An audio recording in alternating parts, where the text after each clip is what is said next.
ભુજ શહેરની અંદર ભુજ નગરપાલિકાની હદમાં આવતા તમામ રોડો જે ડામર રોડો છે તેનું પેચવર્ક ચાલુ છે.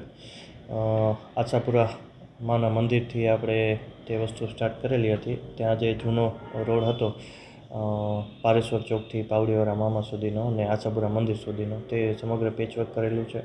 ત્યારબાદ બસ સ્ટેશન વિસ્તારમાં આપણે પેચવર્ક કરેલું છે. સ્ટેશન રોડ વિસ્તારમાં આપણે પેચવર્ક કરેલું છે.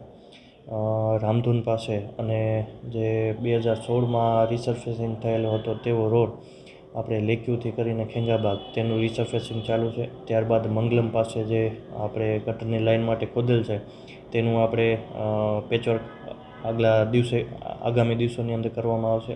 ત્યારબાદ રાવલવાડી જે રસ્તો જાય છે તેનું પણ પેચવર્કિંગ કરવામાં આવશે.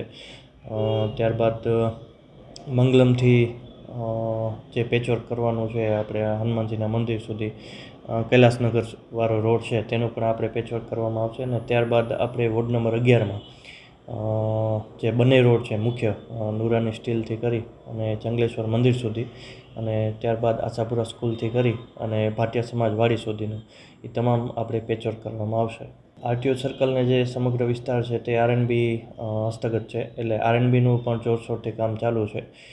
માનનીય ધારાસભ્ય શ્રીના નેજા હેઠળ અને એમના કાર્યકાળમાં સમગ્ર જે ભુજના રિંગ રોડો છે તે પહોળા થાય છે અને નવા રિસર્ફેસિંગ થવા જઈ રહ્યા છે.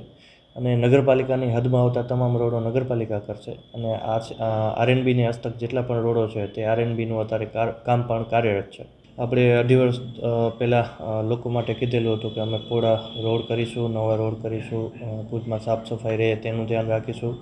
એટલે આપણે સાફ સફાઈ માટે પણ અલગથી ટેન્ડરિંગ કરેલું છે. આ ટેન્ડરિંગ 2-2.5 વર્ષ સુધી કન્ટિન્યુ એક જ ટેન્ડર ધારક કન્ટિન્યુ રહેલ છે. અને વોર્ડ વાઇઝ જે માણસોનું નિમણૂક નથી કે ભાઈ આટલા વોર્ડ નંબર 7માં ધારો કે 20 માણસોની ખપત છે તો 20 માણસો દ્વારા આપણે સફાઈ કરેલ છે. એવી રીતના તમામ 11 વોર્ડની અંદર આપણે એવી રીતના સાફ સફાઈનું આયોજન કરેલું છે. એ દરમિયાન આપણે ભુજ શહેર માટે અને મુખ્ય જે પોઈન્ટો હતો જ્યાં ગંદકી બહુ થતી હતી, પબ્લિક બધી ગંદકી કરીને જતી હતી, ત્યાં પણ આપણે સીસીટીવીનું આયોજન કર્યું, ત્યાં વૃક્ષારોપણ કર્યું, ત્યાં બેસવાની બેઠક બનાવી, પેવ બ્લોક નાખ્યા, જેથી કોઈ એવા પોઈન્ટો ખરાબ ન દેખાય અને ભુજ શહેર એકદમ સુંદર લાગે.